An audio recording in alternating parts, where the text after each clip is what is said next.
Who is Nelson Mandela? Nelson Mandela is a former president of South Africa who died in 2013. He is famous throughout the world because he symbolizes the fight against racism and for peace. An international day is even dedicated to it. July 18th.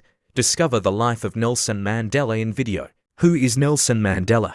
Nelson Mandela was born in 1918 in the village of Mvezo in South Africa. At that time, black people, even though they were the most numerous, were sidelined from society. White people want to develop the country for themselves. Nelson Mandela, the black child, will put an end to the regime of separation of blacks and whites.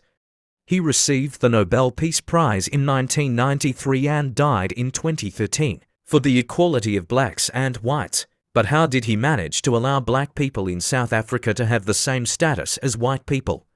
Mandela became the first in his family to go to school. He received both an African and European education. He will then go to the only university that accepts black people. He discovered the ANC, a political movement which defended the same ideas as him. He becomes one of those responsible. This non-violent movement does not accept apartheid, the policy that socially and geographically divides blacks and whites. In 1960, a massacre took place during a demonstration. There are 69 deaths. The police fired into the crowd. Mandela and the ANC then decided to carry out violent actions and sabotage against places which were symbols of apartheid. In 1962, Mandela was arrested. He will remain 27 years in prison, sentenced to forced labor. He became a model for other detainees and for people who denounced apartheid. He encourages them to hold on. He talks to them about politics and recites poems to them. The whole world is outraged and is putting pressure on South Africa.